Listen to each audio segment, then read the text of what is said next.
Dear God, thank you for the blessings of the Sabbath that we've had. Thank you for a new week, and thank you for the opportunity that we can meet together. I pray and ask that you may be with us as we try to understand you better. Um, and I pray that as we try and answer questions about where we are at the end of the world, you may guide us in the right direction. I pray all these things in Jesus' name. Amen.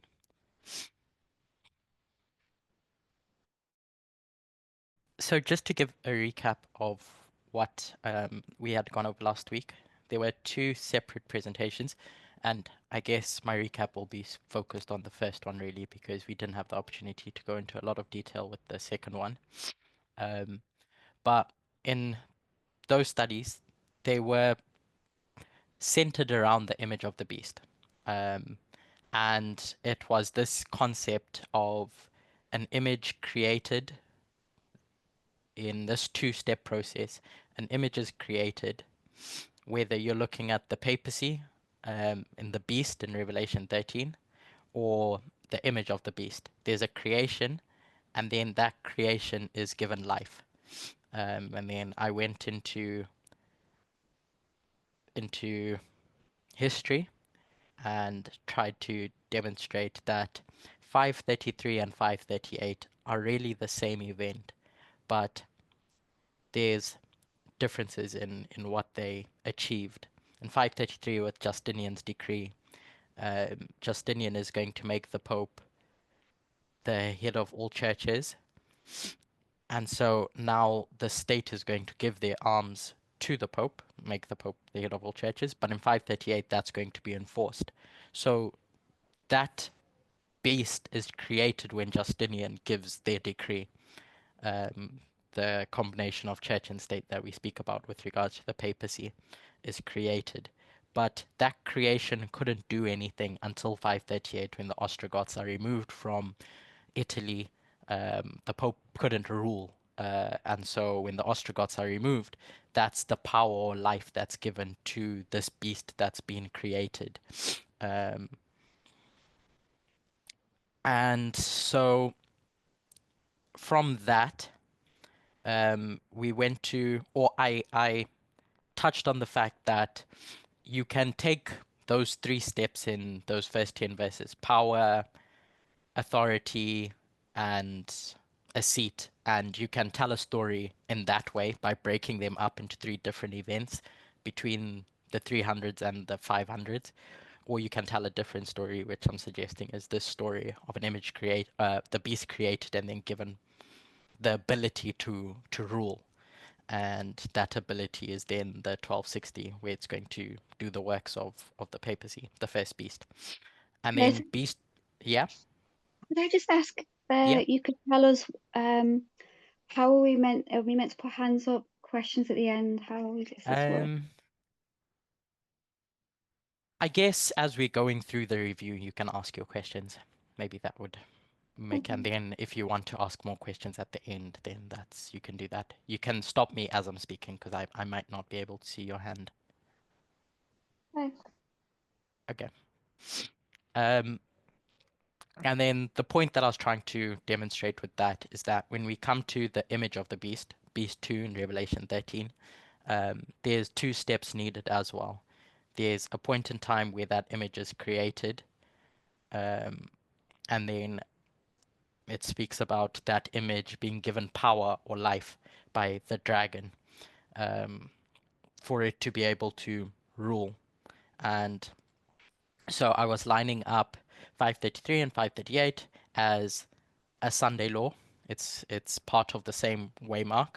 And in our history, this would be the Sunday law, where you have a cause and an effect. Effect. And so I guess that was the first thing. And the second point that I tried demonstrating from that was that when that beast number two is spoken about in verse 11, it's spoken about in the context of a lamb-like beast, and it transitions into a dragon. But it's the same entity, it's the same state, just like you had with pagan Rome.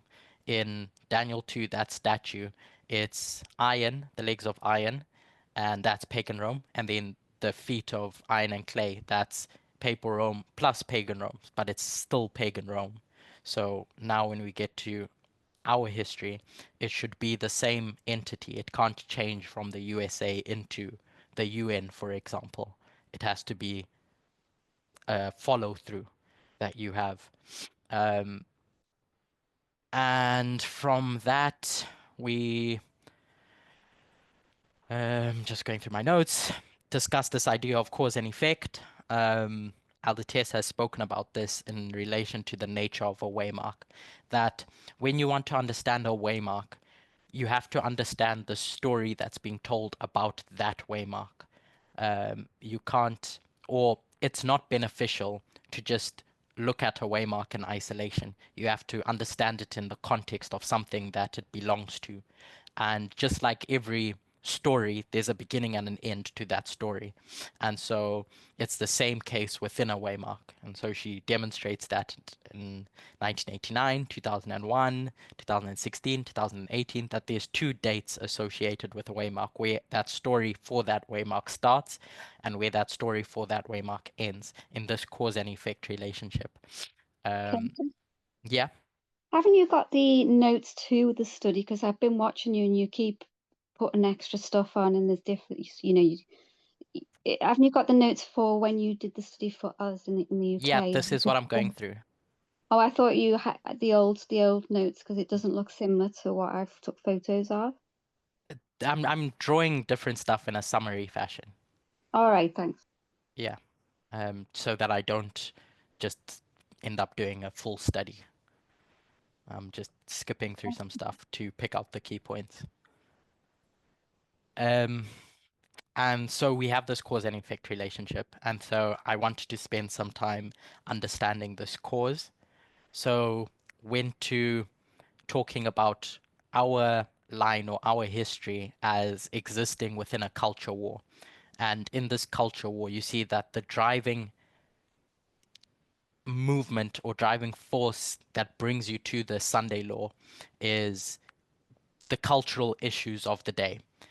And when you compare and contrast how God operates and how Satan operates, both beings are going to want to find someone who's going to be the vehicle to take their message to the world. God is going to take out the movement from the church and is going to use that as the stone. That's the vehicle. And Satan, because Satan's strategic, Satan needs to find an entity or a group or something that can do it effectively. And so I went through a bunch of statistics to show how America is not as religious as it was in the 1800s. And so if Satan is going to look for a vehicle to take that message, it's not going to be the NRA, the National Reform Association, which composed of all these churches. Satan's going to look for someone who or something that can do it effectively in a culture war. And so when you substitute religion to culture war, it's politics that's going to do that. So in when the fighting ground was over religious issues, on the surface, it's going to be churches, it's going to be your apostate Protestant churches, and in a culture war, it's going to be political parties that are going to do that fighting. And so that 10-year history prior to 1989 is the Protestant churches looking for a vehicle to take this fight to the world, to America, and they land on the Republican Party. Um, and so taking that into our minds that it's the Republican Party that's the Sunday law movement. It was the evangelical churches in histories prior, or the National Reform Association, which was really just a bunch of churches coming together. Today, it's a political party, the Republican Party.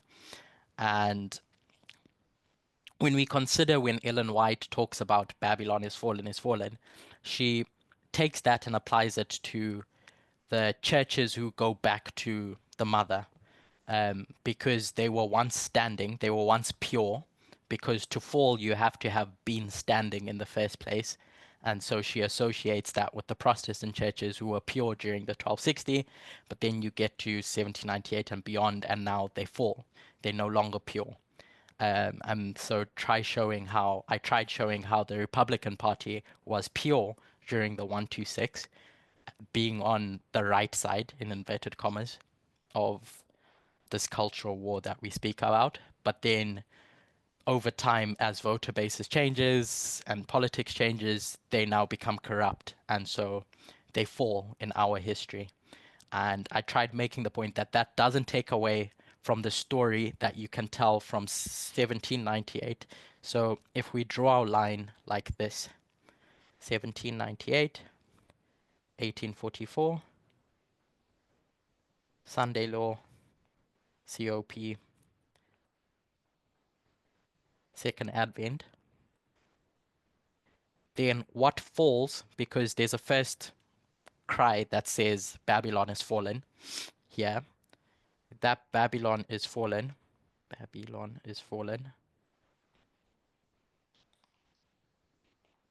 is, I'm going to suggest, in relation to those churches, and then here it's fallen is fallen. It's fallen twice.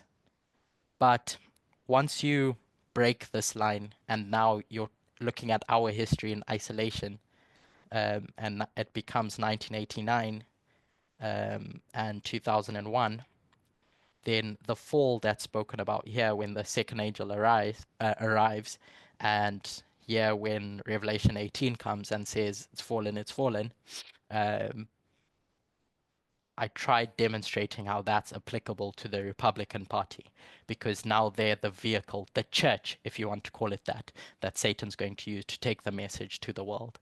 And so if we go to Raphael Panium, I dug out that history, and in that story of Daniel 11, Raphia, Panium, verse 16 lines up with the Sunday law from those studies that we did. And in those studies, that Sunday law was when Pompey goes into the glorious land in 63 BC. But at the same time, when Pompey is going into the glorious land, in Rome, Julius Caesar runs for an election.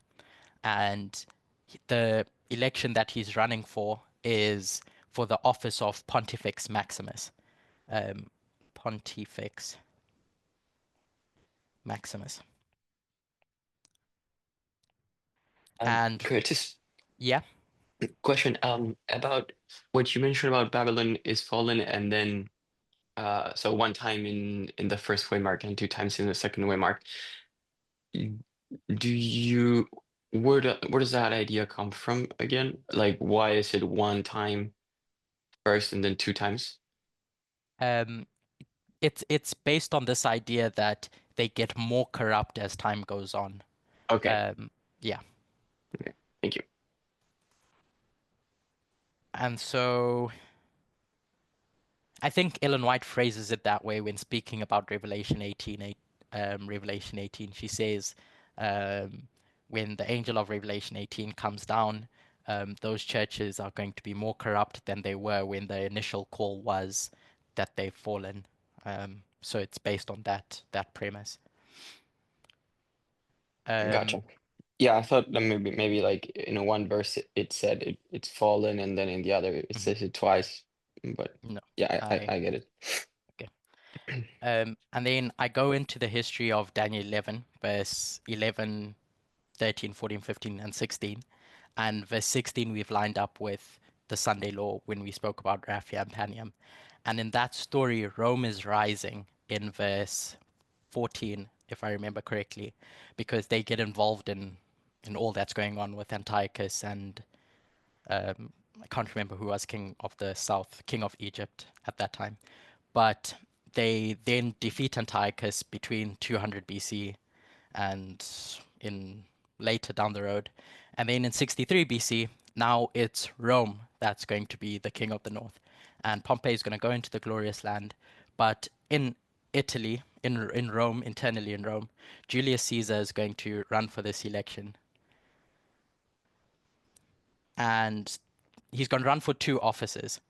The first one is for Pontifex Maximus, and the second one is for Praetor.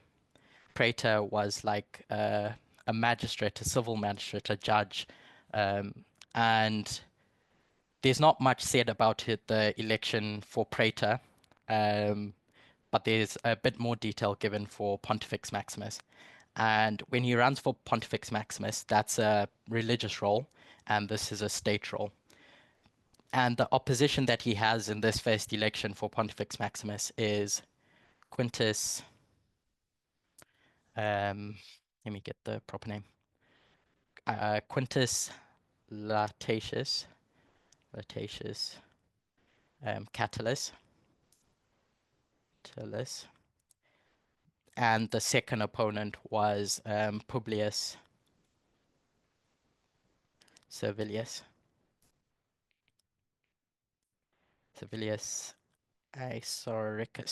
Isoricus. And he wins that election. And so now he becomes the head of churches. And Pontifex Maximus was the chief high priest of the College of Pontiffs in Rome. And that's where we get the term pontiff for the Pope today. And so I discuss these names and break them down into their different meanings and how Publius Servilius is just public servant, really. Public servant. And then from Quintus, you can derive fifth month, or fifth month, whatever. And from Caesar, meaning elephant killer. And then obviously Julius Caesar names July after himself, having been born in the fifth month. So we have the symbology of a vote. Julius Caesar,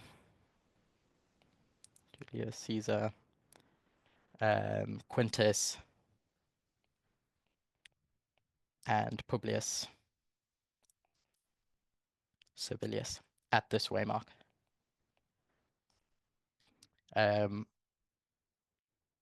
And Quintus and Publius were senators, respected senators. They were part of the establishment. And Julius Caesar was this populist who's coming in, went into debt to try and run for this election, etc., etc. But the point that I wanted to make from that is, I don't know if I spoke about it in our study. Someone can tell me if I didn't. But when we time set, what we do when we time set is we take something in its original context, so the 7 times, we take those words and then we make application of those words and turn it into something that originally it's not. And so the question is, can you do that with a name? Can you do that where you've done it with mene mene tekel upharsin, where in its original context it means something? Daniel is going to look at that something and then turn it into you've been found wanting and weighed in the balances. And then we're going to go and turn it into the 126 or the 151 or the 2520, etc. But you're going to do a lot of shape shifting to make it into a symbol that you can use for time. But the purpose of time setting the magic isn't in the time setting. It's in the fact that it's a magnifying glass that you can use to look at where you can compare and contrast. Because if you ask the question, how do I know where to compare and contrast or what to compare and contrast? My suggestion is, how you know is that now you have something, the 126 for instance, or Quintus, which is fifth month, that's going to point you in a direction, and now you can compare and contrast two histories. So the compare and contrast that I suggest is this story with July, where you have someone, Caesar, Trump, who's going to be made the head of a church, the Republican Party, and he's going to kill that Republican Party as the elephant killer. And these two being the establishment is that he's defeated the establishment within the Republican Party as a public servant. So now it's a civil office that is doing that work. And then the last thing that we spoke about was this idea of gatekeepers. And I suggested that this framework that we have of an angel, messenger, and members is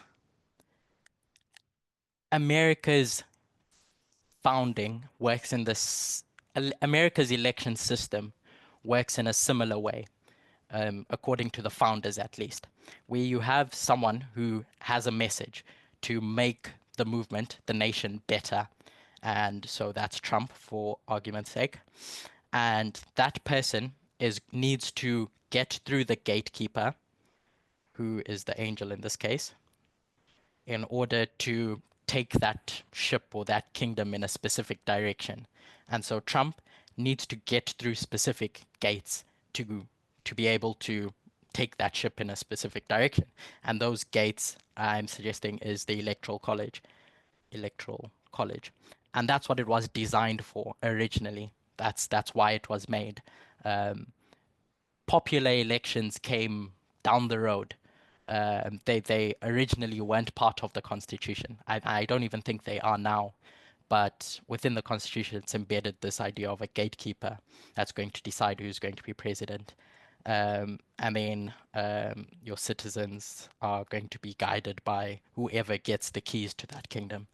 So in the Electoral College, let this person through, this messenger through. Now they have access to shape the kingdom in their direction. And there were a whole load of other fluff added to the study, but that was the premise, that you get to the Sunday law, and there's a cause and an effect at the Sunday law, as with other waymarks. But based on this idea of an image created, that image needs life or power to be able to do any work. And so I tried making the argument that July 18 is when that image is created by the Republican Party, and then December 17 is the USA's institutions, that's the dragon, power, giving power to this image that was created, Trumpism, and that's your cause and effect as the Sunday law. So yeah, that was a very high level summary, and I know I've skipped through a lot of detail, but that's why it's a summary. So does anyone have any questions?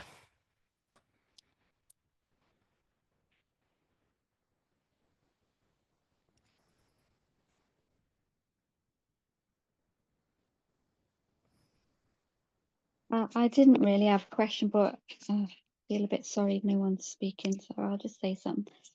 You know, like when you've got the Sunday law and you mark the mark of the beast, and then you're saying it's not a test, get tested at the loud cry. I think you put that in the last study. I haven't done it here. Yeah, I didn't do it in the UK. We used to say before the Sunday law was preparation day for the great test. So if you're saying that you get tested at the loud cry after the Sunday law, what would we do? Where would we put the preparation for that? Which whereabouts on the line? I'm just saying all this because no one else asked any questions, so I thought get the ball rolling a bit, maybe. So is your question, where's the preparation for the test?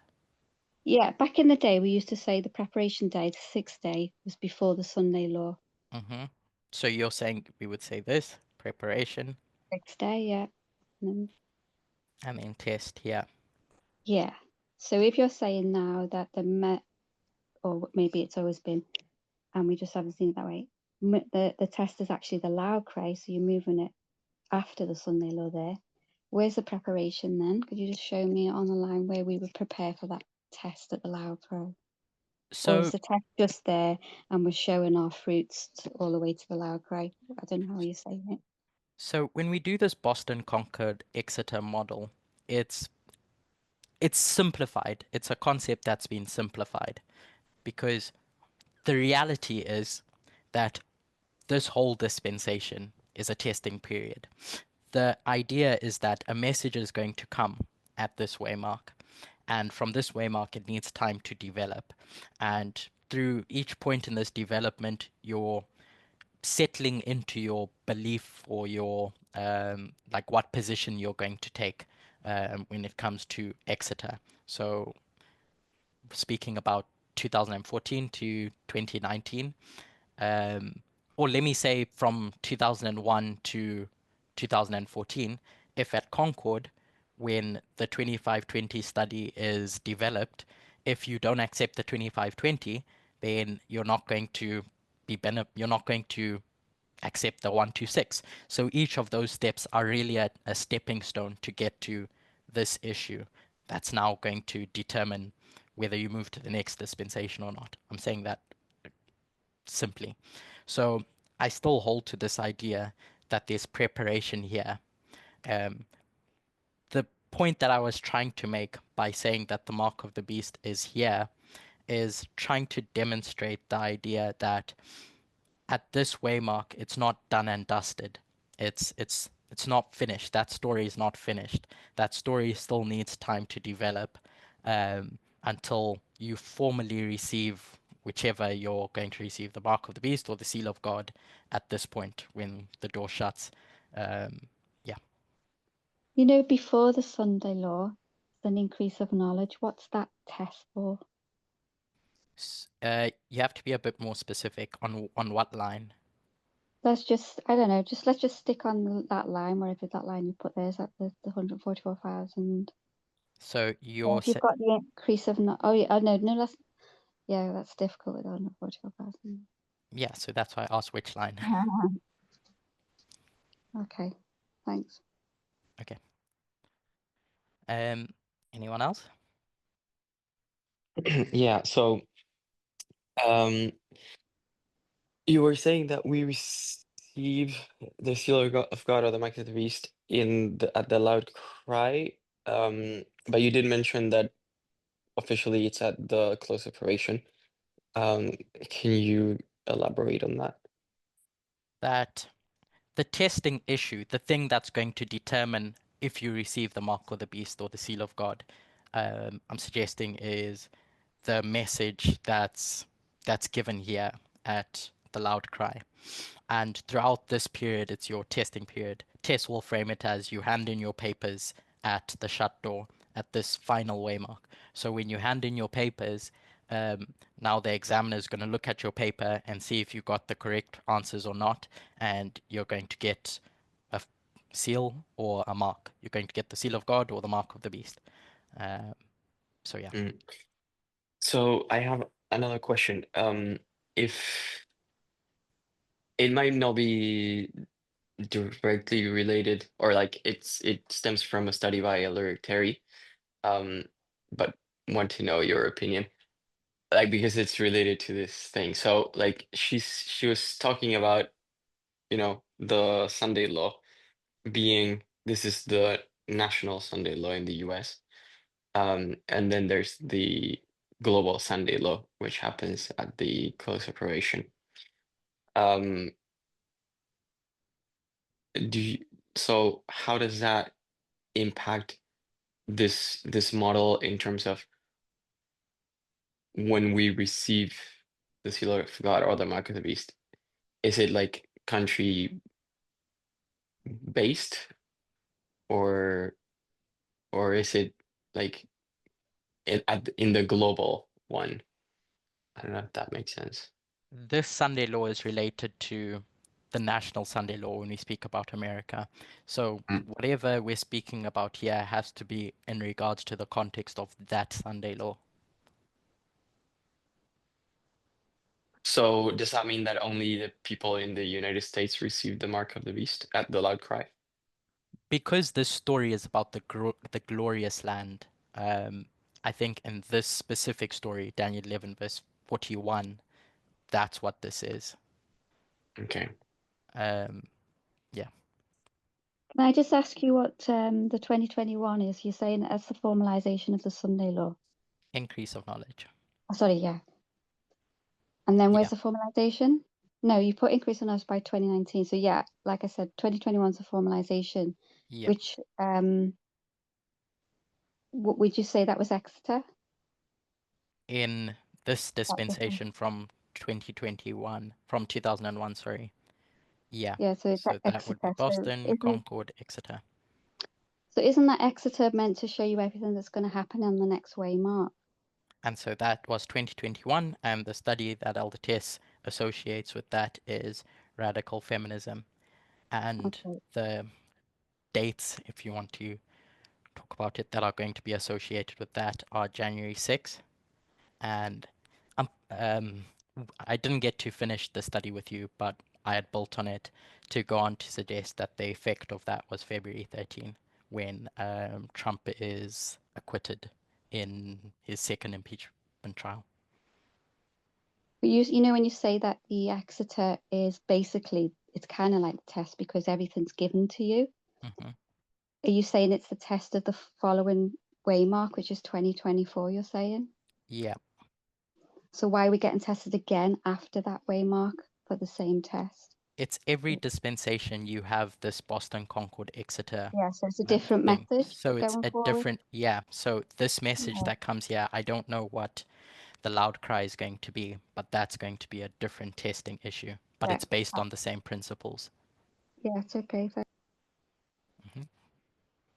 I'm not agreeing with everything on your board, but I'm just saying, yeah, I get the concept structure there. Yeah, thanks. Okay. What don't you agree with? Uh, just I'm not. I think this is the first time you've done it, but I'm not too sure about the January the 6th Okay. and the 5th February. Is it 13th? Says there. Mm-hmm. Okay. Why Um, do you have alternative dates? I've never even thought about putting January the 6th there. So But you said you disagree. I mean, I do disagree. So I've never, because I kind of never thought about it. So I suppose I don't disagree because I've never thought about it. I see what you mean. But that's the first time you put that there. So that's Hmm. why I'm questioning it. I think Elder Test puts January 6th there anyway. Does she? Okay. I'll dig that out. Well, she said, I think someone said, didn't she? One of the other speakers said that she's going to get into trouble for that because putting January the Hmm. 6th at On a Panion. different line. Yeah. So a different story. Okay. Um, I've been asked why not November 5, just because no one's asking me any questions. Why not November 5 um, over here at the effect when the general population is voting? Um, because my answer to the question that's been asked by not anyone in this group is when you bookend something, it's it's the bookend of a story that's being told. So what you see at the beginning, you see at the end. And my straightforward answer is that this is just a repeat and enlarge of what was at the beginning. Because your primaries or your national conventions are just mini electoral colleges. So you have your primaries take place before your national conventions, and then you have your national convention where your delegates are going to decide. In the same way, November is your citizens or your primaries, I'll put in inverted commas, primaries take place, and then you have your delegates deciding at the electoral college. And then more broadly, is that how I've understood the USA in different studies, at least, is that the USA is built on an ideology in its institutions, in its amendments, in how power is distributed and decentralized, in a lot of aspects about Americanism is built on libertarianism, this idea of liberty and freedom and decentralizing power and etc. And the Electoral College was a compromise with this in mind because Jefferson Madison didn't want to create another monarchy. Alexander Hamilton wanted a big, strong central government, and as well as the other ideas that he wanted with regards to gatekeeping, etc. And so Madison and Jefferson are going to say, well, these smaller states need a bigger voice because if we just let a popular vote go through and the big states let everyone vote, then all these small states are going to have no voice. And so they argue and they come to this conclusion that power is going to be distributed to the states. I've maybe oversimplified that. But this electoral college, I think, is symbolic of this idea of decentralization, and we need to afford liberty to the states. And that's a characteristic of the dragon, um, I think. And so, yeah, that's just to answer a question that wasn't asked, but at least I've said it publicly. Why I think the electoral college is the end of this story. It's the same thing at the beginning and the end, and yeah, just this libertarian ideology demonstrated in that formal institution of the electoral college. Another thing is when we spoke about time setting, I said time setting is not the end, it's a means to an end. And so where you see symbols, it can be easy to fall into, what's the word? Um, it's spiritualism, but it's where you use numbers and just find them as coincidences, and you use those patterns and Numerology. etc. No. Yeah, that's the one, numerology. And instead, what we should be doing is numeric symbology, where you take a number and you use that as a symbol to make a point. And the point I'm suggesting is to compare and contrast. So one of those numbers that I'm going to use as a symbol is 538, which is that there's 538 delegates that vote at the electoral college. And so that I'm going to use that to compare and contrast with the year 538, as when the dragon is now going to give power to the papacy, give life to the papacy, because now the papacy now has the backing of a state government behind them. Yeah. Sorry, did you just say you're going to use the 538 electrical college to say 538 is what? 538 AD. I'm using that to take me to a history that I can now compare and contrast with ours. Can we do that with, isn't that numerology? I don't know. I think Tess does similar things where she takes 273 people and then she's going to go into a history to compare and contrast with ours. So this, I'm saying the thing that I'm doing is comparing and contrasting 538 with the Electoral College, but the hook that I'm using to do that is the number.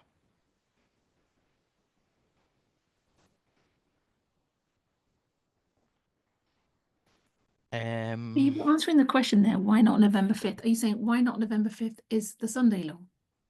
As the bookend of my cause and effect. So here, I've suggested that July is the cause where the image is created, and then what gives power to this image that's created. And so I've been asked, not by anyone here, but just because no one was asking questions, why do you say December 17 and not November 5? And so that's why I was going through why I say December, because it's representative of this ideology that the dragon represents. Okay. So on the back of that, you know, the first two lines you did about Where? the first two about Sunday law, about the pattern. Yeah, that one, 538 there, with the 538 as the effect.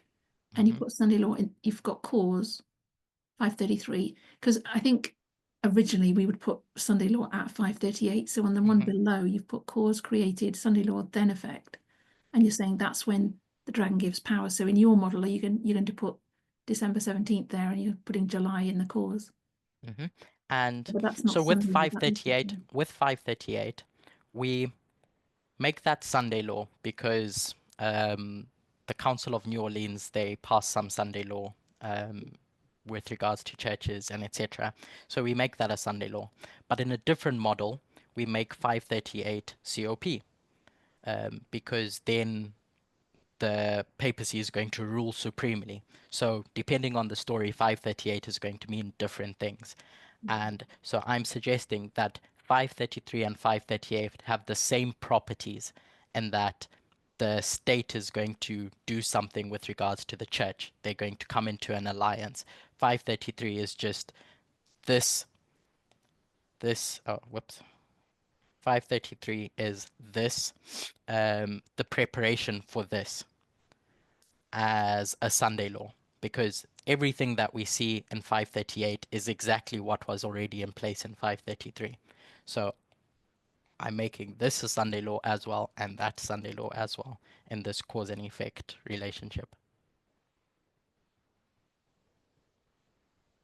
So this would be Sunday law, and that's going to be Sunday law as well. And that's where you'd put July and December. you're bookending it, July and December. Yeah.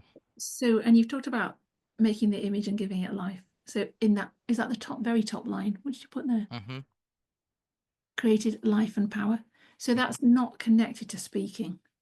No, that's not connected to speaking, because first that image is created, then it's given life to be able to do a work, and then later down the road, that image that was created is now going to speak, is now going to act, and that's the sequence of the verses in Revelation 13 in that second half, is that the image of the beast is created, it's given power, and then it causeth, whereas Ellen White will say it commands. So it's this process. So in our presentation, I went to Genesis to demonstrate that with Adam being created, that Adam is created, but it's just a lifeless body. It can't do anything. And then God is going to give life to Adam, and then Adam's going to stand up, and the next day, whenever later that day, Adam's going to speak. Adam's going to do the different things that Adam does.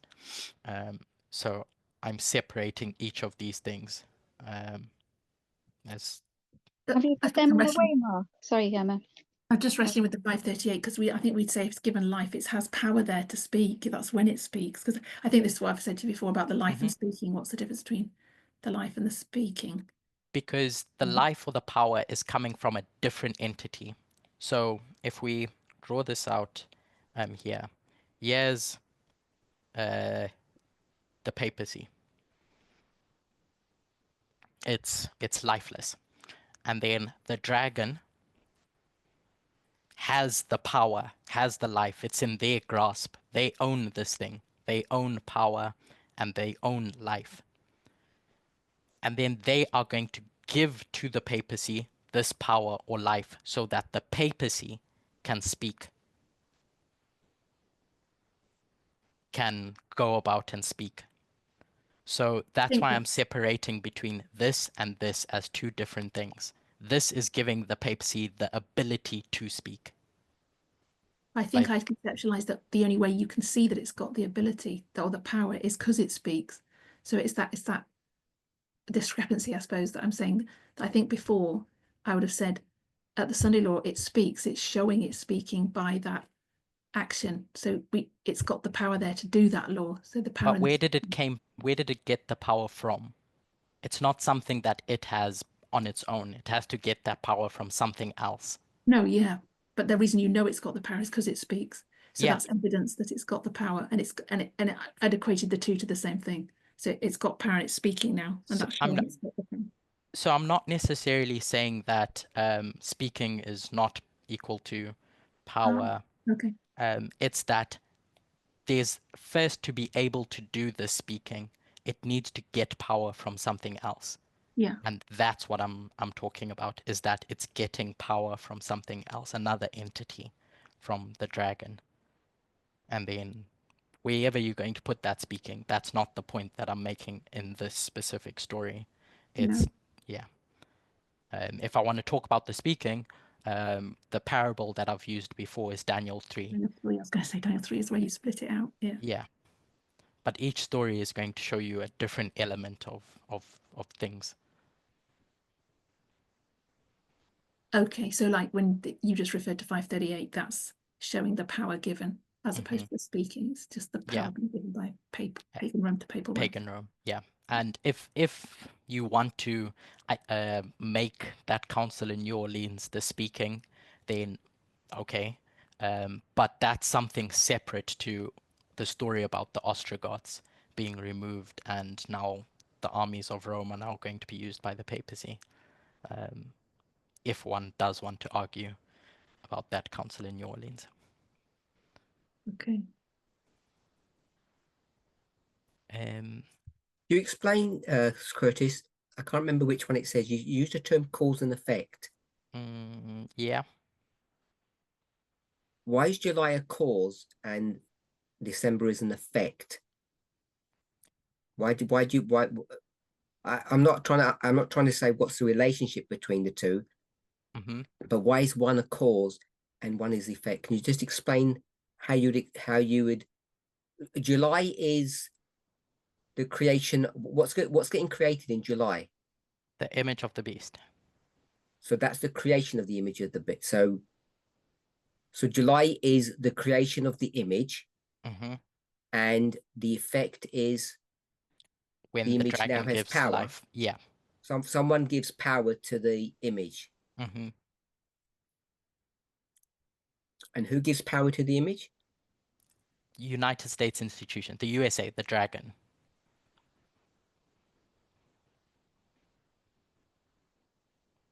Okay, so just explain that in terms of cause and effect. Because I don't know what the words cause and effect mean. Okay, so something's going. I don't want to make it sound obvious, but something's going to happen in a story, and then the domino effect of that is that this last thing happens because this first domino fell. So, in my own words, something happens in July that sets off this chain reaction that is going to mean that this final event is going to take place, the effect. So you have to be able to trace this last thing back to something. And this is where, in this story, that can be traced to. Does that kind of answer your question?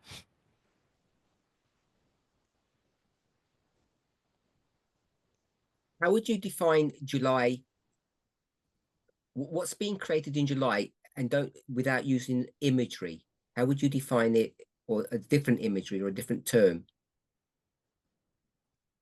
That Trump is being made or Trumpism is being made the leader of the Sunday Law movement.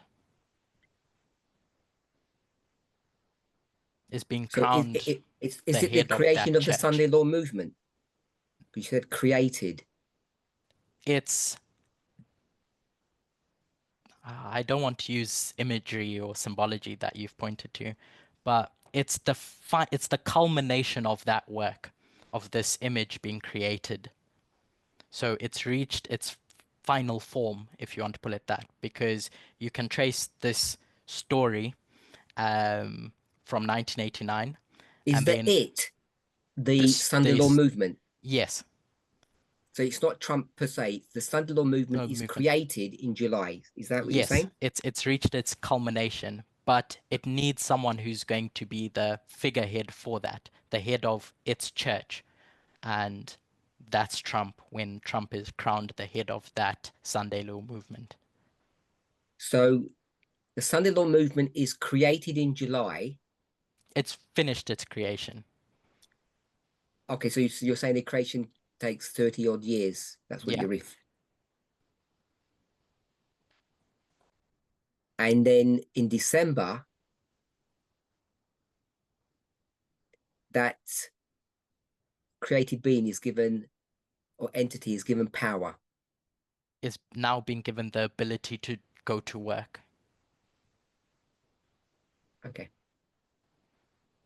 Curtis? Yeah. Would that mean on December the 17th that the three branches of government are finished? Or that it happened way before? I don't think those three branches ever finish. They just remain as institutions, as part of the United States. And they just and they do get what? used. Just like every president before comes in and uses those institutions to move on with their agenda. Now we have the Sunday Law movement moving with their agenda using those institutions.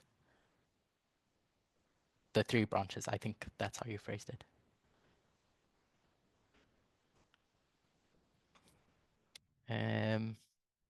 Yeah. I think the reason why I was struggling, not with the modeling's fine. It's just that when you say cause and effect, so I don't know if this is a good definition. The meaning of cause and effect is the direct relationship between an action. The action is this movement is created, and its consequence or result. Just because something is created, it doesn't result in its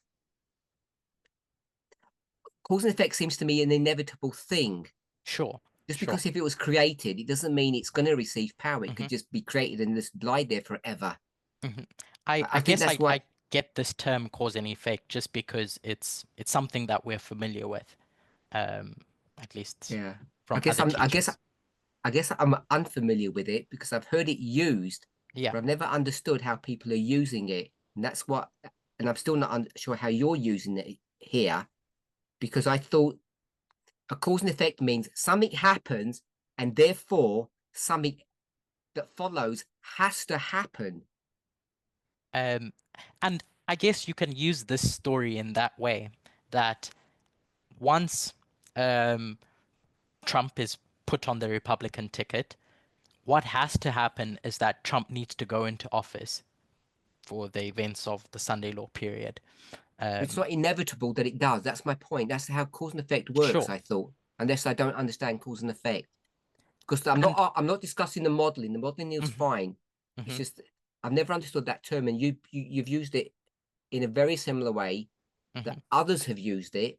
Even Elder Tess has used it, and I've not. I don't want to say I disagreed with people, but I've not understood it from that depth. That it was just Merriam-Webster. And it doesn't seem to fit for me. Sure. So I'm assuming I'm missing something. Yeah, I'll take that away. But the main point wasn't necessarily this terminology. It was this idea of a bookend of a story. That you have a start and the end of a story.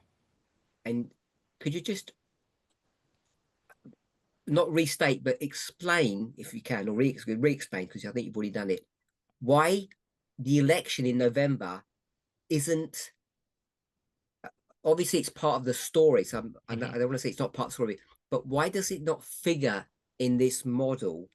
Why does it end up just melting away and being not part of this story in the way that you've done it? Because there could be several waymarks. I don't think you're arguing that. Yeah. But why does it not become the end? And why does December become the end? Okay, now let me rephrase it. No, I think you've already said it's December because it's an institution that does that, not people. So I think I understood that. And I'm not arguing the modeling that you used to prove that in previous histories, you end up seeing it's the institution that does it. And I think you've said angel gatekeeper, that the equivalent of that couldn't be people. You're saying it's a system or an institution, which in our dispensation will be electrical. So I'm not arguing that. How would you speak to November in this story if you were going to tell a story? I would see it as part of this, because when you do the bookend of a story and the start and the end, you're not negating the middle ground and everything that happens in between, because ultimately, just how the Electoral College works is that the people that vote in November are saying, you electors, go and decide this for us. So they're part of this story, but in regards to the institutions, at least, that's the story that I'm telling. So they become the middle ground or the body of that story. So when you say this is the story that you're telling, are you saying that there's another story that we could tell, or you're saying this is the story? I'm saying this is the story. So it's not your story. Yeah, sure. This is what I think the story is. Yeah, I'm saying there's no story that brings in November. November is not. It's an event. Yeah. It's an event that happens in a sequence, but it's not. There's no story that would have November as a key point. Yeah. That's what I just want to clarify. Yeah. And is November inevitable? Is it a done deal? Once the image has been created, is November inevitable? You mean Trump winning the election? Yes. Because I'm going to say no, because nothing's inevitable. Okay, because if you're going to do cause and effect, I would say November would be a cause, and the effect, the inevitability is December has to happen unless those electoral college, unless those delegates are going to cheat. So if they don't cheat, that's an inevitability after the election. So, are you saying that November is not inevitable in this story, but it may be in another story? Sure. Okay, so this story here, as you're repeating history, and you've given this conclusion, the winning in November is not inevitable. But I'm not asking you for another story. I'm not saying that you even have one. But do you believe that there is another story that says November was inevitable? Yes, prophetically. Okay, so if it was inevitable, then the cause and effect that you have here in that other story would be true. Because that even though it's you July and November. Well, if you have November, you would have December with it. Because it would be cause, effect, effect. But in this story, it isn't inevitable. November, you mean? November and December end up becoming the same thing because sure, yeah. November says you will do what we told you to do. Yeah. But and July. I'm trying to unpack what your question is. I don't fully understand. Okay, so my question is, first of all, you've agreed that cause and effect perhaps isn't the right way of saying that. Yeah. That's fine. My question is, in this story, is the winning of the election by, if you want to call it the image or the Sunday Law movement, is it inevitable that they would win? Prophetically, yes, because that's what prophecy says. Could you just explain why prophecy says, sorry, they will win? I'm going to say in November, July 24, when July 24 happens, will they prophetically, will they have to win November 24? Because once that entity has been created, the image, once Trump has taken over the Republican Party, the Sunday Law movement, to bring about everything that we have for the end of the world and etc., they need office to do what they're going to do, to bring about the changes to the American system. They need the government's backing. So, yeah, I guess that's the inevitability of it. They need to be in office November to do 28 after July 24. Why can't it be November 28? Why does it have to be November 24? November 2024. 5. November 2024. Why can't it be November 2028?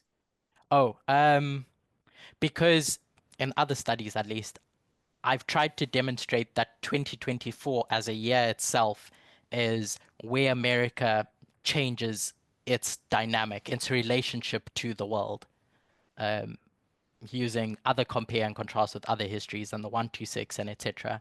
2024 becomes a year in which there's all these changes that we expect to take place related to the Sunday Law. So are you saying that you're time setting the year? Yeah. With the 2520? Yes. Okay. For reference, for anyone's reference, I think I did that in Germany 3 weeks ago.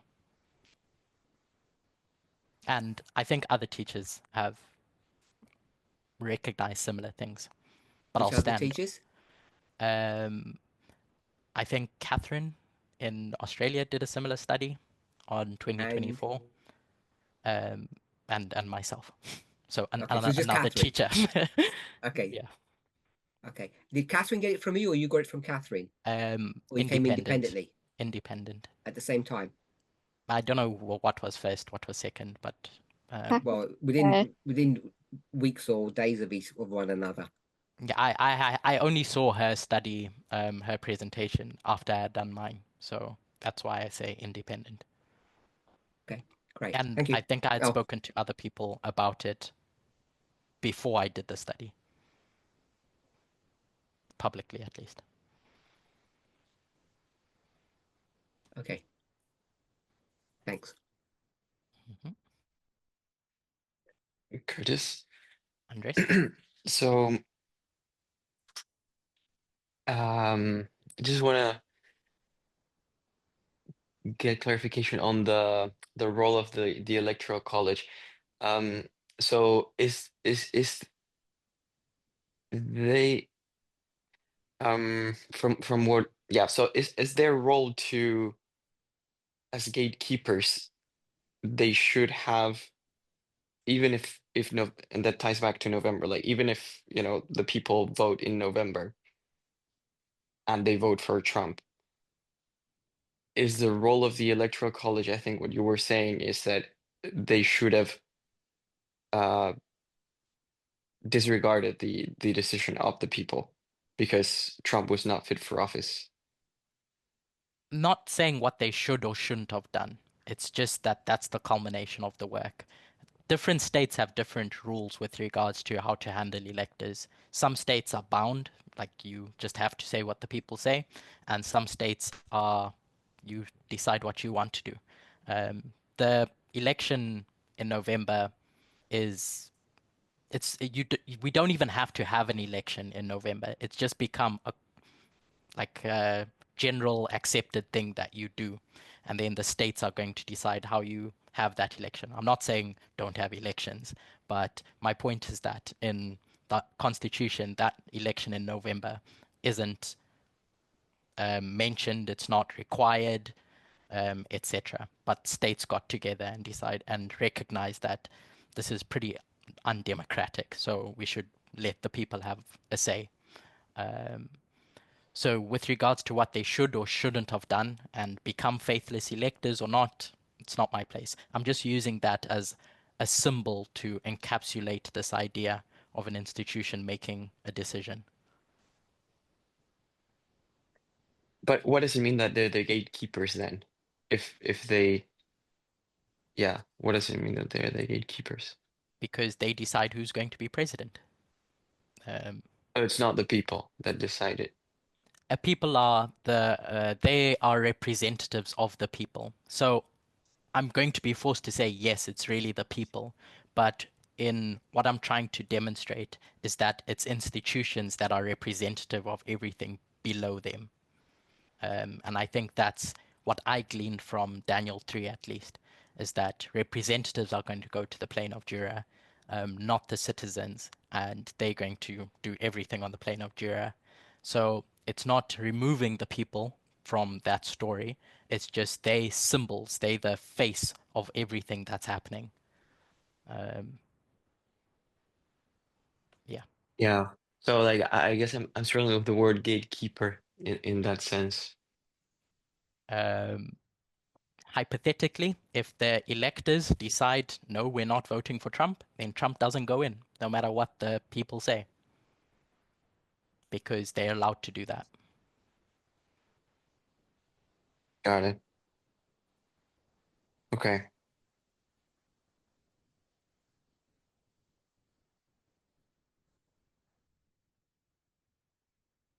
In this study, just above where I can't see, it says angel straight gatekeeper.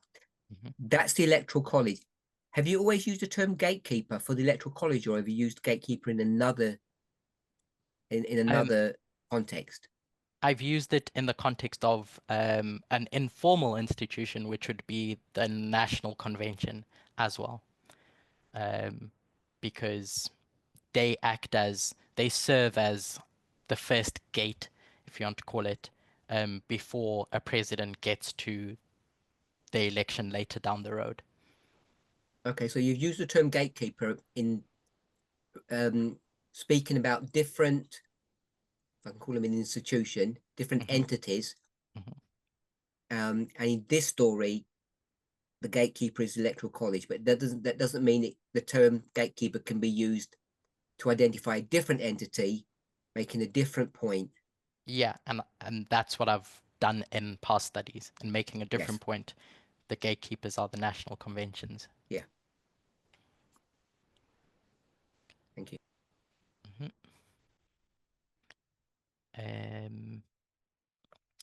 Any other questions?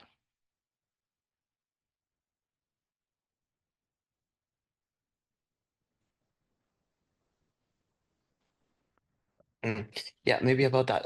I'm not sure I followed. Could you like explain what Parminder was saying? He was referencing, I think, a study that I've done in the past where I've referred to political parties as gatekeepers, with regards to who's going to stand on the ticket.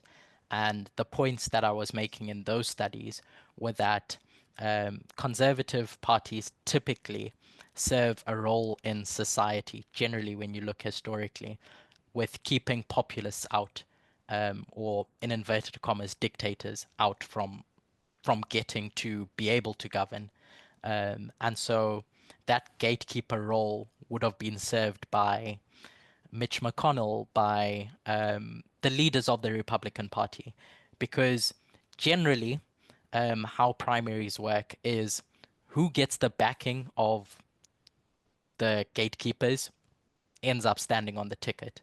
And this happened in 2016 with Bernie Sanders, where he cries, "Ah, you cheated me," is because there was all this push from the Democrat Party's elites or gatekeepers for Hillary Clinton to be the person that stands on the ticket. So they have a strong influence with regards to who's going to be on the ticket.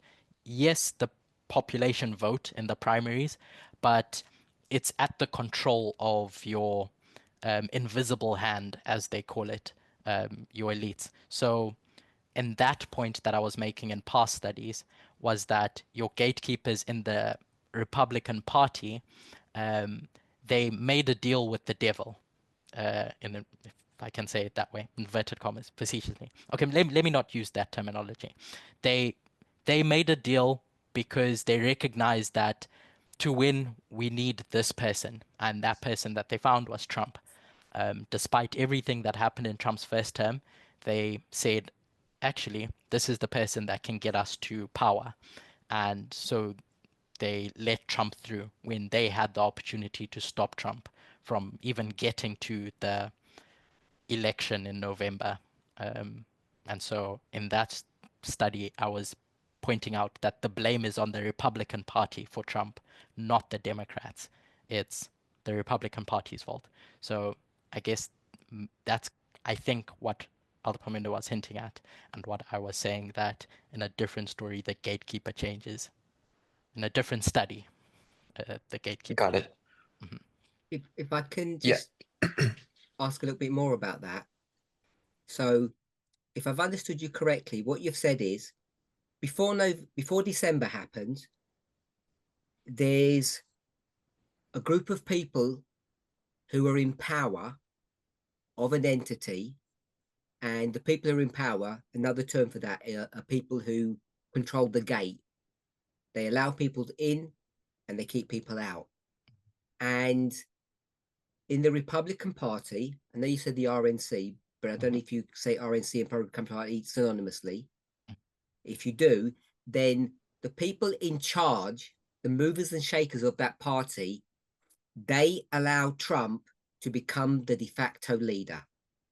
So the gatekeeper in that sense, I think that's how you've just explained it now.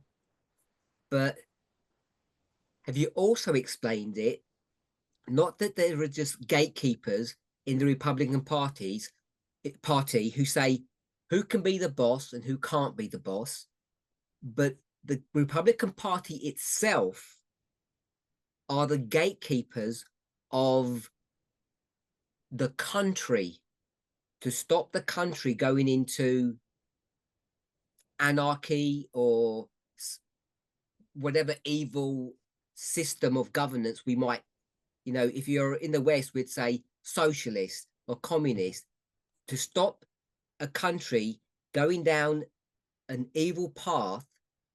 It's not everybody doing their fair part. It's not about people. It's about a party that ends up being the gatekeeper for the country, on behalf of the country. You didn't quite say it that way this time, so I just want to clarify if that's what you've said in the past. So it's not just the gatekeepers to let Trump in to rule them. They become gatekeepers on a much higher level. Yes, and that's how I've explained it in the past, not now, but in the UK last year. Yes, and the reason why I wanted to bring that up is because I think for most people, if it hasn't come as a surprise, it should have done, because we've been not educated, at least inculcated into the idea that the guardians of morality, honesty, decency, fair play, all of those things, which we might just encapsulate that to say democracy, which isn't probably a good synonym, are the left, are the Democrats. And you've taught something completely different. Yeah. And I don't know if it's registered in people's minds what you've done and the significant change. So whatever we see today from 89 to the present, we think the Democrats are the people who are holding, who are the custodians of the truth in whatever form that is. You're saying actually in previous histories, it's the Republican Party. So my question Conservatives in general. In this history, was it the left or the right? That You went to World War II, Mhm. pre-World War, and you said in that history, the people who are defenders of the faith are the right, the conservatives. We're calling the Republicans the equivalent. Who are the defenders of the truth or nobility and right and wrong today? Was it the left or was it the right still? And the right and the left have always done some crazy, I don't know. So if I understand my question. Sure. In those histories, it wasn't that the left were lawless people. The point was that the left had their belief system of what's right and wrong, and things that we would probably align ourselves with what's right and wrong. The simple example is the monarchy. The United Kingdom wants to move with the times, and the left wants to move with the times, wants people to be able to vote. And the conservatives, if the United Kingdom democracy was going to flourish or do well, the left could have done all that they wanted. But if the conservatives didn't let go of power, because by its nature, conservative means we want to conserve what's already there. So in those histories, it was, are these conservatives going to let us move forward? And so that's what I meant when I went back to those histories and said, who really decides what's going to happen? It's whether or not those conservatives are going to let go and release a bit of power. And you can speak about it in the same framework as the patriarchy, that if women want rights, where do they have to get them from? They have to get them from men because they hold the power. So then fast forward to today, if you want to change anything, the person that you need to convince is the conservative because they're holding on to something that they're wanting to conserve. And so the real custodians are men, or in this case, conservatives or the Republican Party. So that's the people who want to make progress, you call them the progressives, are always the ones that want to do right, to promote social reform, and the people on the right, the conservatives, who want to conserve the status quo. The status quo. It's not that they're the good ones. Evil. It's the fact that without their participation, change doesn't happen, but the people who are driving change are the people on the left, not the people on the right. Just by nature of progression and conservative. And that's not to say what the progressives want is good or what the conservatives want are conserving something bad. It's just that's what to conserve means and that's what to progress means. So it's not defining who the good and the bad people are. It's just a reflection of the principles that they hold to. Okay. And it's not pointing out who are the defenders of the democratic process, or it is? I think you can look at it that way as well. Because this democratic process was established under a certain system. And when you look at your conservatives, that's what they're wanting to conserve, is what was there originally. That's what originalism is they're holding dear something that was set in place. And your progressives are saying, let's move on from whatever we agreed to then, let's move. And your conservatives are saying, we agreed to this, so let's stick to what we agreed to. I get that, but it still it still doesn't take you to the place that they become the defenders of democracy, does it? Or the custodians of democracy, or the gatekeepers of democracy. Maybe I've misunderstood that point in the past. Yeah. I'm not trying to even say that you've said it in that way, but that's.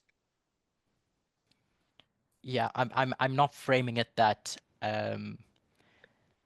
in that the idea is that if you want democracy to work well, not if you want it to die or live or etc., you need people to play fair. You need people to at least be willing to play ball. And at least typically, historically, it's conservative parties that decide if the game is going to be played anyway. So it's not that they kill democracy, or it's just they decide whether the game is played or not.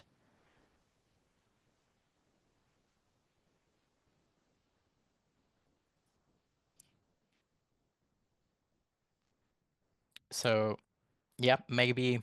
Sorry about that. Yeah. So it's not that the Democrats want to change democracy. They just want to progress. They just want to make some reforms of whatever the reform they want to make.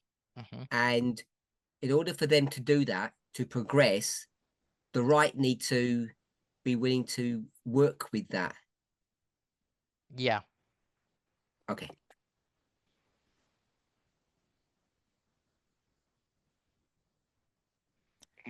Curtis, because so what I like thought at some point that you were saying in the past was that the Republicans are the gatekeepers, and the way I understood it was the gatekeepers of democracy in the sense that as a party, like political parties are built for that, not because they're the Republicans or the Democrats. So Republicans are gatekeepers just as much as Democrats are gatekeepers, in that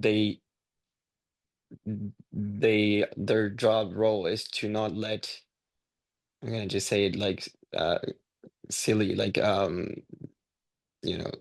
crazy people become the candidates. So is your question, have I said in the past that political parties serve a function in society? Is that your question?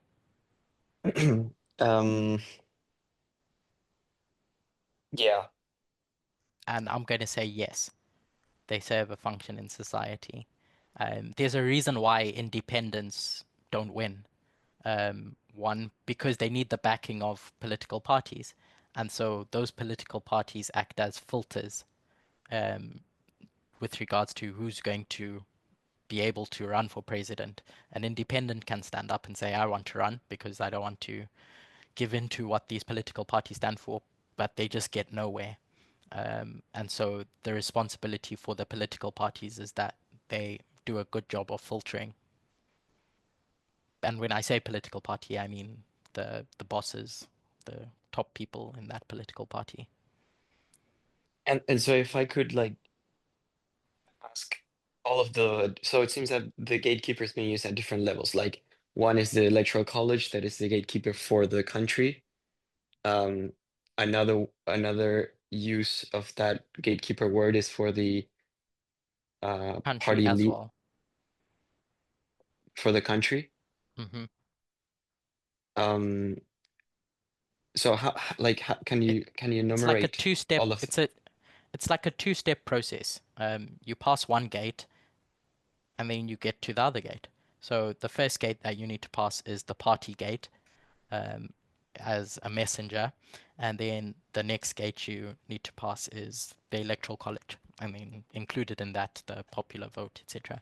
But they serve similar functions with regards to whether this populist, I'm not going to put a name, but just generally whether this populist is going to come out the other side as president, yeah, excluding so independence. Yeah. so it's those two levels, and then also within the party you have what was the term, like the invisible hand? So that invisible hand is the party. It's the same thing that I was Okay, talking so about. we only have two applications of the word gatekeeper, if I'm understanding correctly. And what I'm trying to put across, yes. Okay, cool.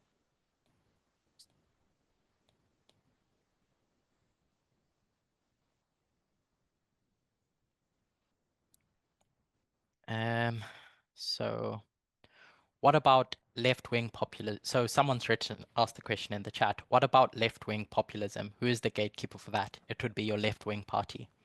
They serve the similar role. So Bernie Sanders was stopped at the gate because, for whatever reason, the Democrats decided that Bernie Sanders is not fit to run in the election. They acted as gatekeepers for the Democrat Party. If you're going to characterize Bernie Sanders as a populist. But that was just an example.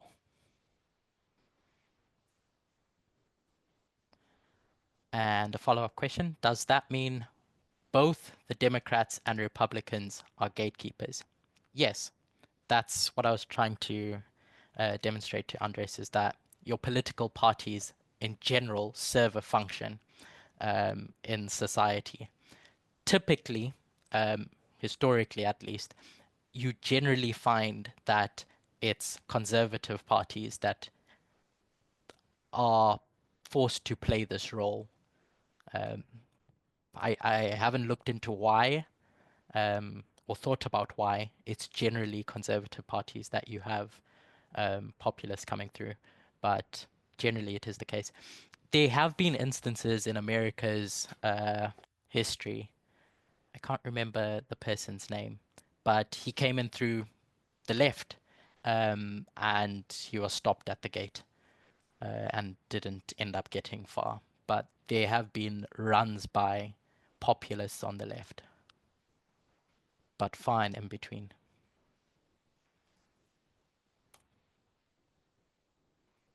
Why did they always come from the right? That's what I said. I haven't looked into it or thought why it's generally the right. I think yeah, go on. Is it because, for whatever the reason is, I don't know the cause and effect, I'm going to just say that, that a libertarian perspective, which is inherent in the American mind, and I guess the British mind, to be fair,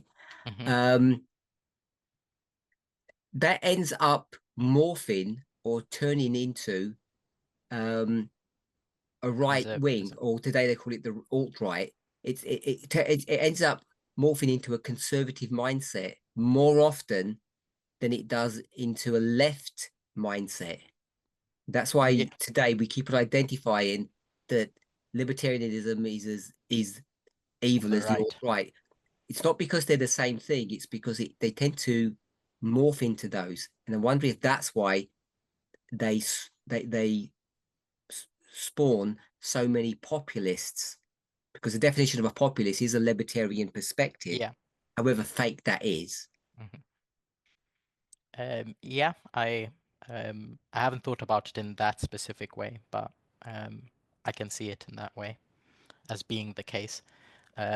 From different books that I've read about how Democrat parties, left-wing parties and right-wing parties work is, again, I don't know why it is the case, but at least in America, and I guess it's the same here in England, is that when your left-wing parties go to campaign, they will make things like will lay down the facts of this is why this needs to happen.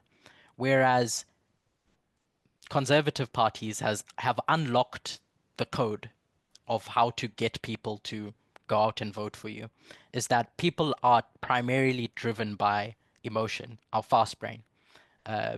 And yet consistently Democrats or the left or Labour will appeal to your slow brain, that it makes sense to do things this way, that you should just follow us because this is why it makes sense, X, Y, Z. But people aren't wired to behave like that.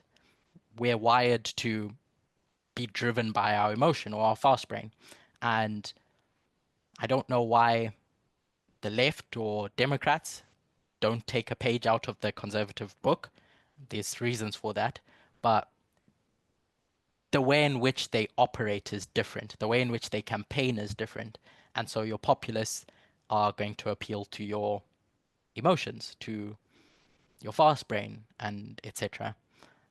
And so that's just different ways in which campaigns operate and why you end up seeing a rallying around populists when they do stand up.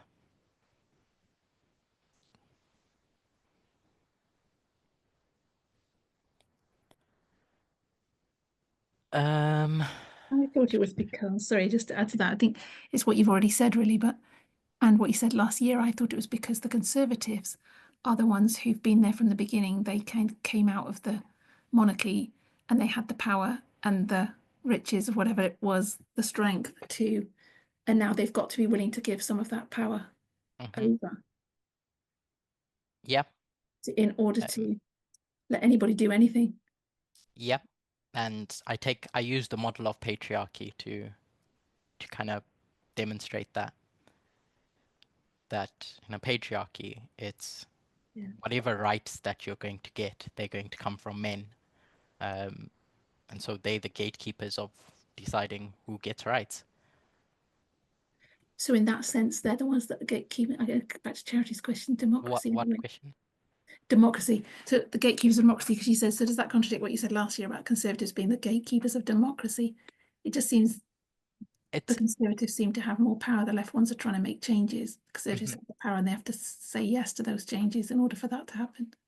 I think it can sound like I'm saying different things, but if you stick to the point that I'm trying to make in one specific story, if I can take it that way, I'm saying this idea of change. Who's going to be the gatekeeper to democracy and the changes that are going to take place in democracy?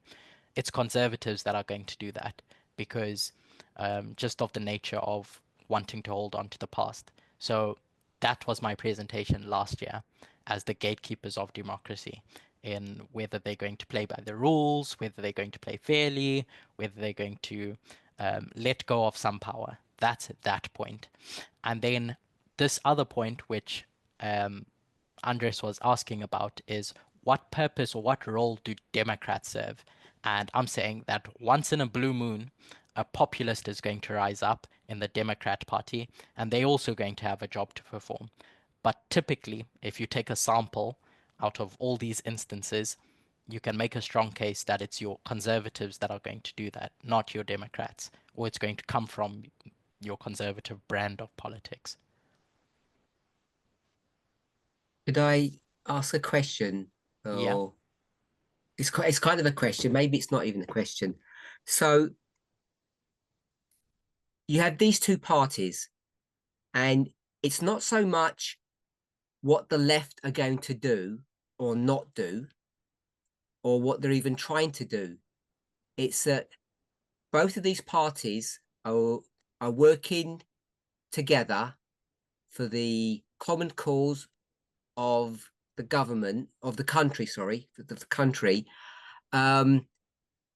working along the same principles. And if I go with the assertion that about libertarianism and its association with conservatism, once in a while, someone is created, there's some external things happening, and this person is created, and they end up more often than not coming up in this process as they rise to power and influence on the right, in the Conservative Party, because that's a breeding ground for these types of people, which the label is populists. And it's because more often than not, these populists who are doing their own things, which we'll say are anti-democratic in nature, and they're going to rise from the right, from the conservative, because that's the best place to be born in. It's an environment that's favorable for their creation. That's why it ends up being an issue that the right have to deal with, not the left. It's not that what the left are going to do or what they do. It's just a problem has arisen in the Conservative Party, and what will they do about it? Will they allow this undemocratic person to rise up, take control of their party and do whatever they want to? Or will they make a decision to suppress that populist uprising and carry on with the status quo? And it's in that context that they're a gatekeeper. So that's kind of part statement. Is that what you're saying, or at least close to it? Yes, and I think you see something similar in France, where in France you have time and time again Le Pen pushing the boundary, and obviously elections work differently there. But the Conservative Party, which is your right of center, would be willing to, instead of giving the keys to Le Pen, they would be willing to reach across the aisle to the left and say, let's make sure that this person who's on the far right doesn't come in. And so in that framework, they're serving this role as a gatekeeper. Or how it would work in a different setting, or how it has worked in a different setting, if I can put it that way.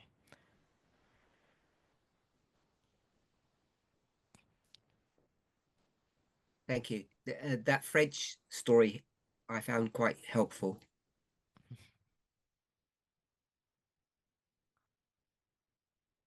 Are there any other questions? It may not necessarily be about what we've discussed today, but anything that I've taught publicly.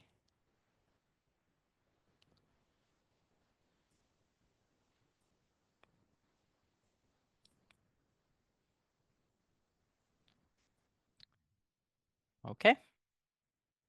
Emma?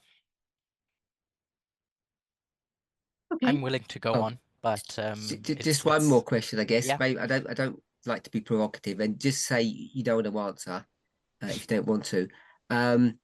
The 4 presentations that Elder Terry has done, 2 in January, Fiji, 2 in February, France. I don't know if you've watched all 4. I believe I have, yeah. Is there anything you disagree with her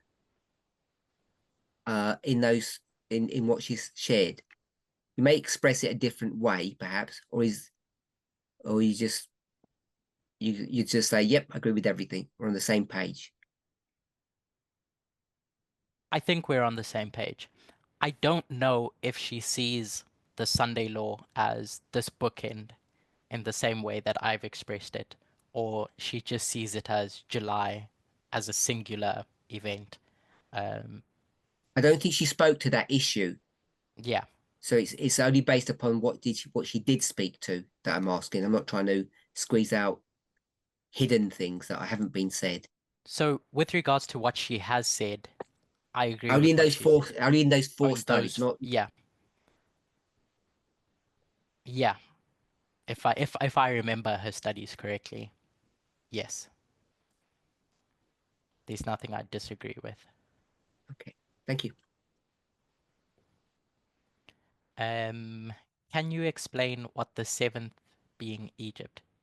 That's a question that was written in the chat. Could you elaborate what that question is about, Susan? Can you explain the seventh being Egypt? Hi, I don't know if I've said it correctly, but in one of your studies, you was talking about Egypt and how you used it interchangeably. And I know one of them was this, either the sixth kingdom or the seventh kingdom, and I didn't really understand what you were saying, so I wanted you to explain a bit more. I don't know what I've said. I think, just tell me if not. I think that was in the context of 273. Was it? Yes, definitely. Yes. When Egypt sends ambassadors to Rome. So I took this straight from Elder Tess. And in this story of Egypt and Rome, we have Beneventum, and then we have the Sunday Law. And Elder Tess, when she did the study in Arkansas in 2018, she puts the UN here, and then she puts the papacy here, because this is the king of the north. Yeah,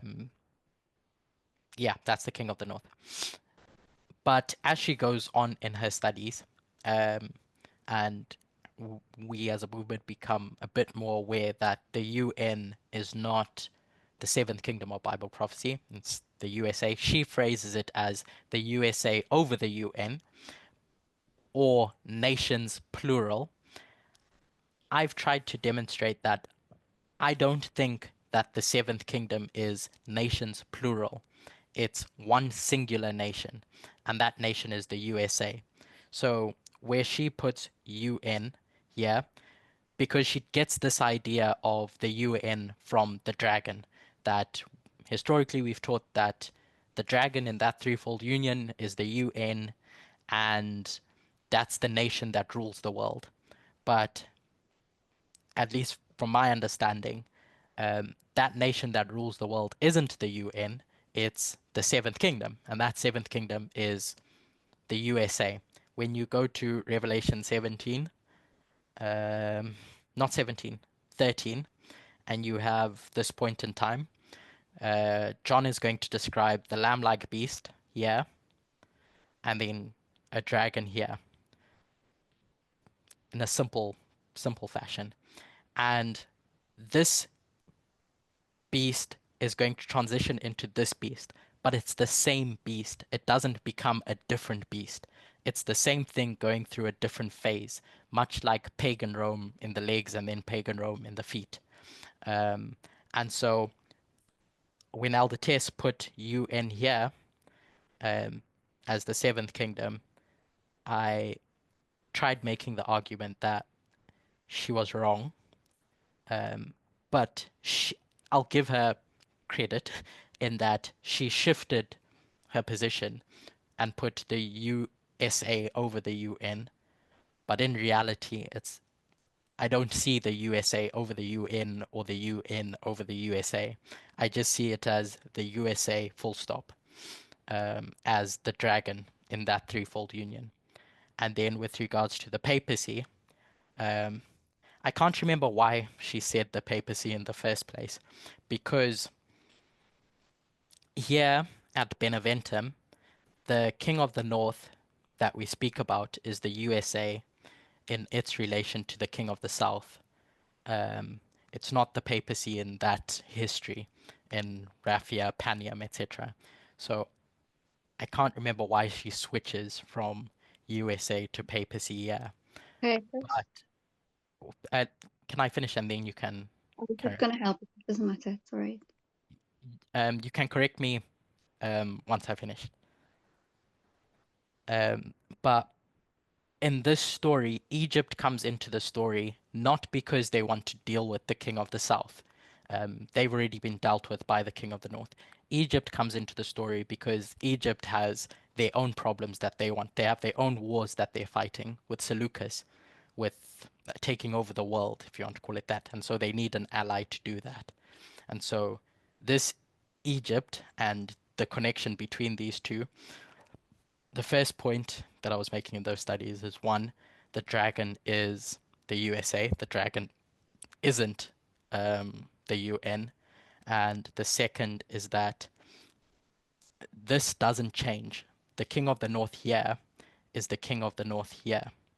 Rome is here, and then Rome is down here as well.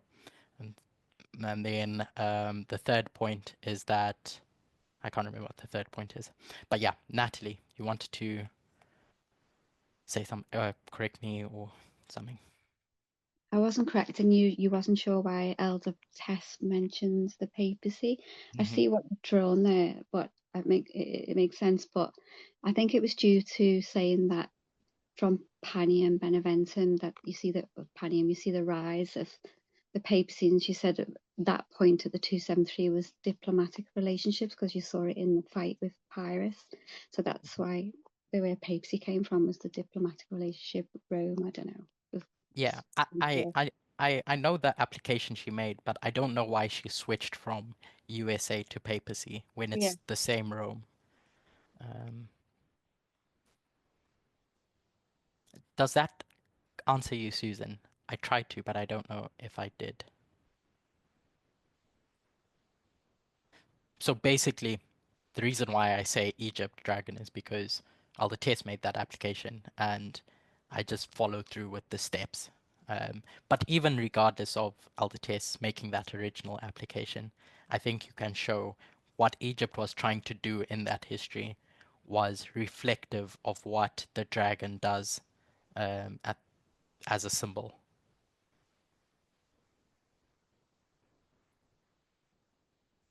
Okay.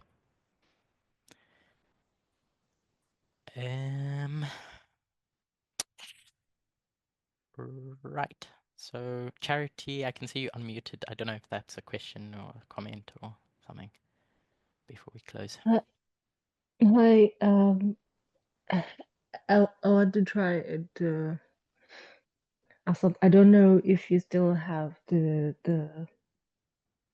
lines from the where you were making the time setting and all. Mm.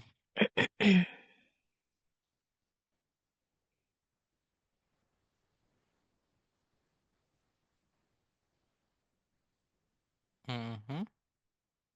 Yeah. So because well, unfortunately, I haven't managed to go through everything. Mm-hmm. But I just wanted to ask something. Yeah. In connection with that, I don't know if it's my understanding that's wrong, but I'll just say what was in my mind when from how I've understood the projections with the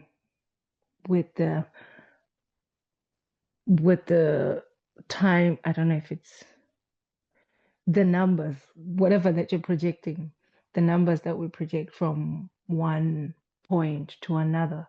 There's usually like a story, a thread of a story that we have, and with that we then have a time or a significant number, or I don't know what to call it, like, like 220 is a number that we get from the idea of restoration and all, but when we look at the whole issue, the story behind it, like for example, from wherever you're starting that story and where you are projecting it to, it's telling a story that's connected with that number. Mm-hmm. And usually that we don't start by projecting a number, we start by following a thread of a story. And sorry, I'm struggling to speak. When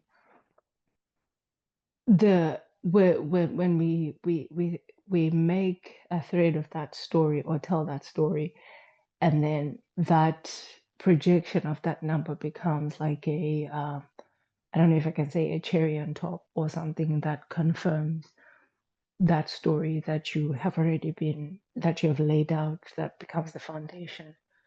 And I was just wondering if what you had been doing with the projection is in a similar way, or you just came from a perspective of just picking up a year and then you see something interesting and then you make a projection. I don't know if that makes sense. So I don't know if you were on when I was going through the summary. This is how I understand time setting, at least, is that the primary mode of Bible study is compare and contrast, is line upon line. That's your most robust, it's your most defendable means in which you can understand truth. And so when we time set, it's not necessarily the number that's the genius in it. It's that you're going to get a number to connect two histories. So for instance, 1898 and 2024. It's going to point you in the direction of where you can compare and contrast. And then that's where the genius comes in, if you want to call it that. That now you're going to get a year, 1898, and 2024, and compare and contrast the issues that are taking place then and the issues that are taking place in 2024. And in 1898, I go through how America changes its nature. The nature of America fundamentally changes with its relationship to the world. And at the Sunday Law, that's something that we expect. We expect Alexander to stand up and be a world empire. Greece is spoken about in a way that we don't speak about other nations, at least in Daniel. And that's what happened in 1898. America becomes this imperial nation now. And it's similar, I think, to what we do with 2014 and 1888, is that you have this hook or this thing that's going to connect two histories, and now you're going to compare and contrast those two histories that have been connected by this link. And you compare and contrast the history of 1888 as a step to a national Sunday law, and 2014 and the Sunday law, etc. But it's not the be all and end all, just that you have a number and you connect it to something. It's a means to an end. It's not the end in and of itself. I think that's how you use numeric symbology. Okay, so what starts first? Is it comparing the two histories or the number? I'm suggesting it's the number that points you in the right direction, or that points you in a direction of where to start looking. And then once you've found somewhere to start looking, you compare and contrast. And then you already have a bank of information with regards to what you expect at the Sunday law. And then you compare and contrast the histories that you've connected. Okay, so when we make the projection, we are making it from which point? From how do we go through the process of making the projection? Are we starting from 2024, and then we go back wherever the number lands, then we look for something, or we start from 1888 and then we throw a number and then it comes to 2024 and 2014, and then we we just Well, look for something there. Yeah. so that's what I was saying. It's not that you're looking for arbitrary things, is that you Okay. already have a bank of information with regards to what's happening at a waymark. So you have a knowledge store of these are the things that take place at the Sunday Law. And you want to understand, okay, am I living in the Sunday Law history? So you go to a prior history and you look for events that are taking place in those events, and you look around and you're like, yeah, that's what's happening. And so then you have your marker that these are comparable. Okay. Charity, can I ask you a question? You're given two scenarios. You've said 2024 and work backwards using numbers. And then you've said 1888, look forward with some numbers. You're given sort of both scenarios. Do you have a problem with that? Taking set numbers, because we've got a set of numbers, mostly derived from the 2520 in some kind of shape or form. And then I know correctly, Curtis doesn't want to use the term numerology, but you just take those numbers and you go to some X date, whatever that date is, because you heard something happen in a particular date, whether you go backwards or forwards, and then you just apply those numbers, and then you do some kind of test against it. Do you find an objection to doing it like that? Okay, I guess my struggle that I'm having is that how like what can become an anchor for me for not like what would be the anchor that helps me to not just, like, for example, if I think that 2025 is the Sunday Law, and then I take the 126 and put it back, and then I land in a certain year, and then I start looking around that time period and to try and confirm what that 2025 is a Sunday Law. I guess that's where I'm coming from. I'm trying to think, can I just do that? Like, and what do you think the answer to your own question is? If you do that, go to 2025, go 126 back, you come to a specific year, you go into Wikipedia or Google, and you search through the year for a whole heap of events. What's your safety to stop you entering into fanaticism? Something, yeah, because I think you know the answer to your own question, don't you? Yes, for me, I felt like in that there's no anchor. Yeah, but Curtis is saying there is an anchor, and you're saying there isn't. That's what I'm trying to understand, I guess. Sure.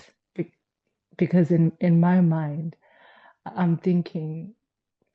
What's 2025? The Sunday Law. Pardon?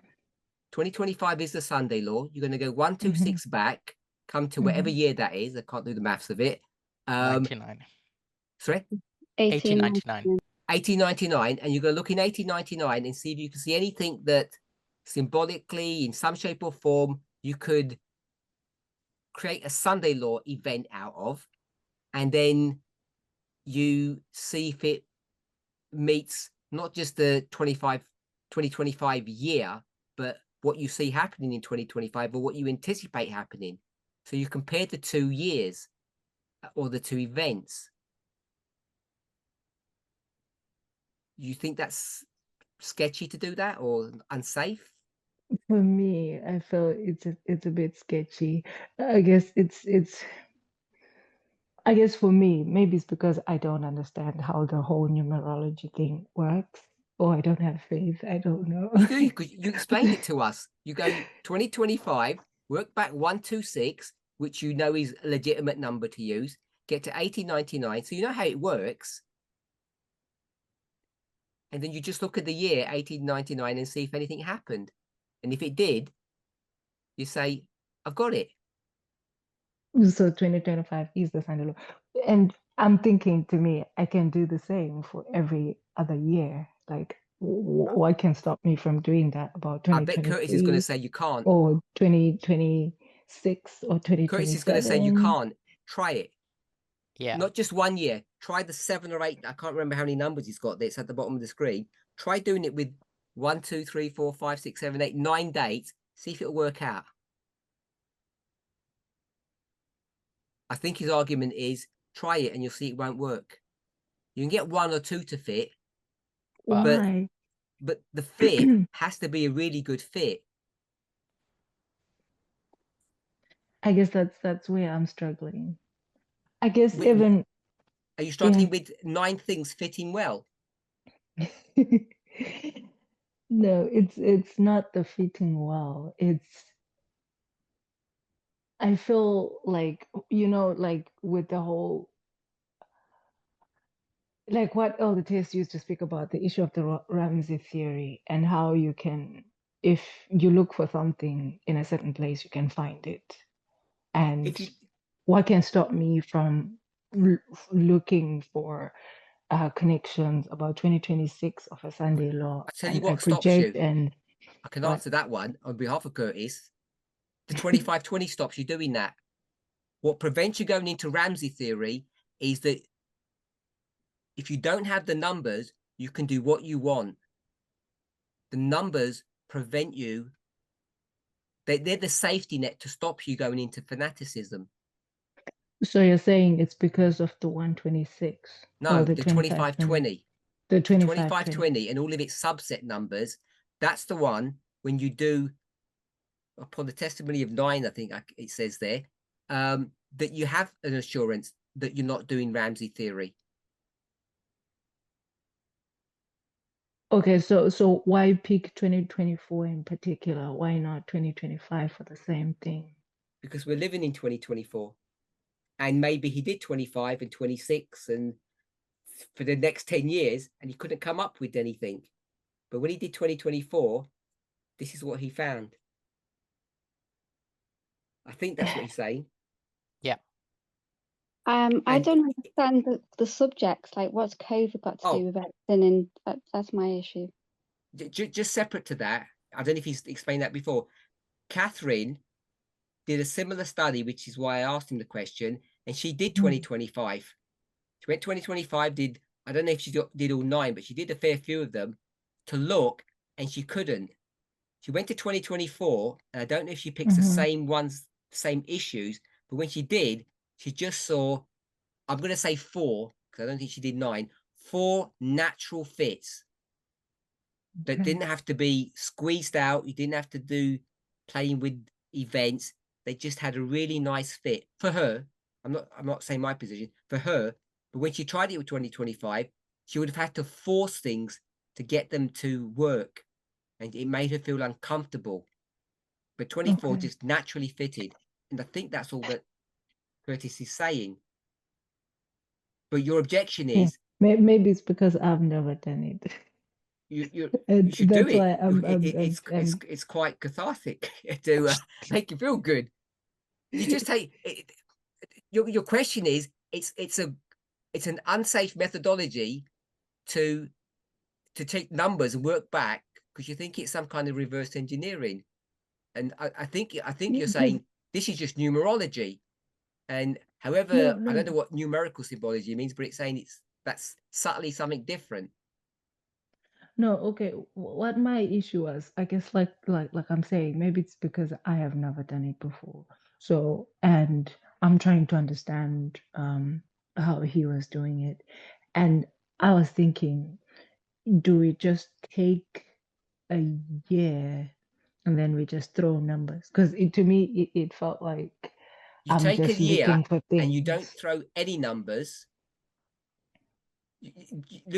Using loaded words like that is unhelpful to yourself, not to anyone else. You don't throw numbers. You take a year, which you have, you have a gut feeling, or someone said it's significant. Then you carefully apply specific numbers, and then you test them. You stress test them. Okay, so we don't necessarily have to have like a thread of a story. We can just Yes, because once you get to 1804, now you have to have a story that 1804 can point you to that. You don't have to have a thread that takes you 1804 and 10 different dates that brings you to 2024. You just take the beginning and the end points. You don't have to have a thread all the way through. If you had one, it'd be really nice. okay. So maybe the issue is I've not properly understood how we used to do it back then, because from what I thought, When I is the back thought then? okay, I'm thinking of the first days I got into the movement and when we used to do studies about the I'm not talking about your studies, Elder Paminda, because those days I didn't really watch them. When we would talk about, for example, ancient Israel, and I'm trying to think of something. When would no, sorry. Let me think about it first. But I thought in my mind that we would have like a story that we have threaded through, and then you then see a number that's projected from that place to another place that pretty much confirms what you have studied, as opposed to the other way around. That's what I thought. If you can do it one way, can you not do it the other way? That's what I did. That's what I didn't think would be safe. I would have thought it's safer to do it the back way that Curtis is doing it instead of the other way. Pardon? I would have thought the way he's doing it is safer. There are dozens of people, well, maybe not dozens, a fair few people that said 2024 is a significant year. Mm-hmm. And so someone said that, several people do, he just works backward and he says, well, look at that. As opposed to taking some random year and then projecting forward to a random date.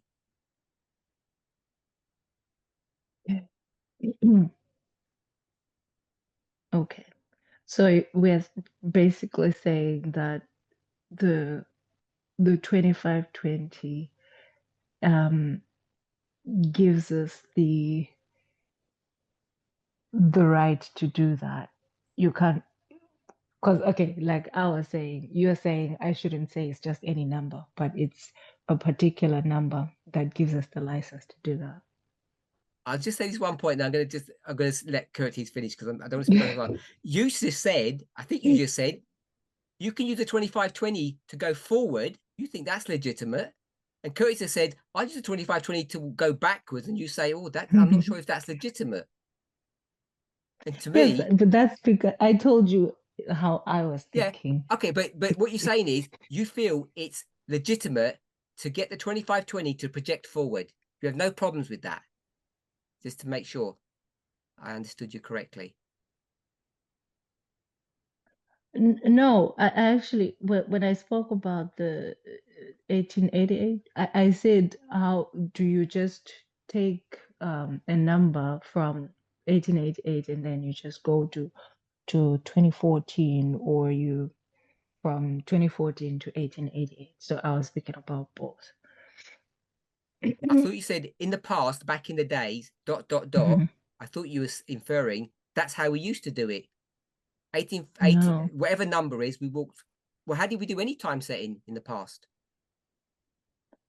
Like I'm saying, how I thought things happened is that we have first we thread a story. We have a line before we start projecting numbers, and then we can then have a number that we see or we project after as a way of confirming what is Sure. already How do you get the start date? How do establish. you get the first waymark on your line? You go to a verse and you read that this happened at this particular time, and then you go to history and you look for that date. So you have an event and you have a date for that. Mm-hmm. And then you And thread the story of all the things that happened from that date up until at a point, like let's say, for example, with the captivity of Babylon, and then you are going to, after you have understood that story, then you'll then see, oh, okay, there's this, maybe let's say 220. That's a significant number that we've seen in the Bible that speaks about restoration, for example, and we are seeing that between this date that we already have and that date, there's a 220. So it's basically like doubling down on the same story that we have.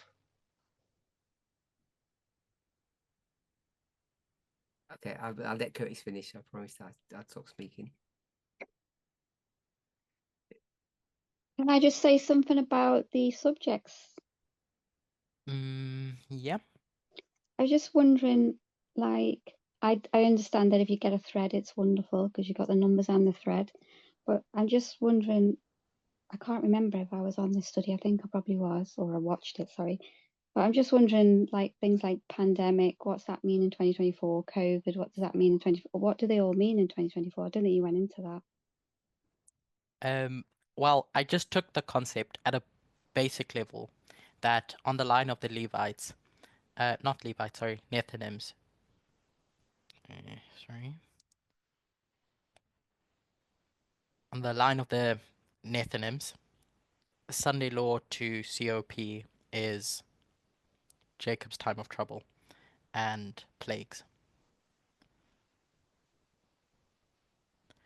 In the same way we do for 2019 to 2021 on the line of the priests. And so I was careful in saying, I'm not saying that we expect a pandemic between 2024 and the close of probation. It was just identifying that it has the markers for plagues associated with the Sunday law going forward. Okay, thank you. Curtis, Blessing? could I say something quickly? Yeah. I'm on the move, so I can't really talk much, but I just wanted to comment on the legitimacy or the lack of it of projecting forward versus projecting backward. I think we have accepted in this movement for a long time that numbers tell stories. So they are parables because parables are stories.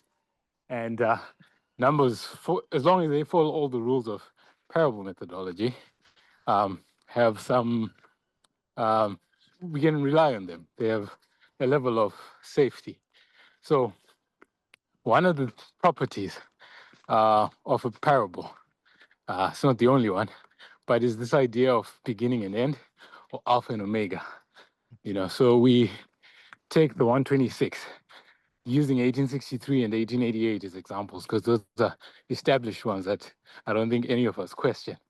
We look at the beginning, which is 1863 or 1888, and look at the end, 1989, 2014. And what alpha and omega, which is, if I could say, a property of the parable, dictates, is that the beginning and the end must be the same. So if they are the same or equivalent, it means you can legitimately project forward as you could project backward. So I just wanted to say that. Yeah, thank you for your comment. So basically, sorry, Curtis. So basically, what we are saying is that the numbers that basically the 2520, okay, it's a number that's telling us a story, right? There's other numbers also that tell us stories, And with how we have studied or understood things in the movement, we have seen that we are able to make projections with that number or those numbers, and wherever they're going to land. Okay, from that point that we made that projection, they are going to point us to something at that point or time that helps us to understand more about that story. Yeah. That's how I see it. And you have Okay. safety in not just one thing that you use, it's repeating that process several times until you, as I said, you can look back at your chest of information of what you expect at this waymark and then look at what you're seeing and say, okay, I've ticked off about 10 things. This must be it. Okay. I guess, like I said before, it's something that I've never tried. And one of the reasons is because I always felt maybe I might do it wrong. Like, what would be the foundation of me just picking up a date and then just projecting a number? Like, where's that coming from?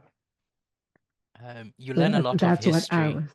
doing it, and so I'd suggest do it for random years, and then you just learn about a lot of history in the process. Thank you. Okay. If that's it, I think we can close. It's been a while, and to be honest, I'm quite tired. Sorry, Ketis, could I say one more thing? Sorry. Yeah. A quick one. This is to charity. You will not get disfellowship by the movement, even if you make a doctrinal mistake or error. So don't worry, do it. Yeah, exactly. Just do it. Okay, if that's the end, let's close with a word of prayer. Dear God, thank you, I guess, ending on that last point, that we all belong to a movement where we can learn together without fear of persecution, without fear of retribution, that we are all part of this journey learning together, and you give us the space to do that, to learn and to grow in our education. I pray and ask that as we navigate where we are in history, we can have faith that the path in which you've led us on thus far can guide us on the path that you're going to lead us. As has been said, you declared the end from the beginning. And so it's my prayer that as we continue in our studies to understand where we are and what it is you're trying to do here at the end of the world, we can rest assured that you are in control and that there is an intervener in our lives. I pray for the week ahead. I pray that you may bless each and every one of us in a special way with our wants, desires, and wishes. This is my prayer in Jesus' name. Amen.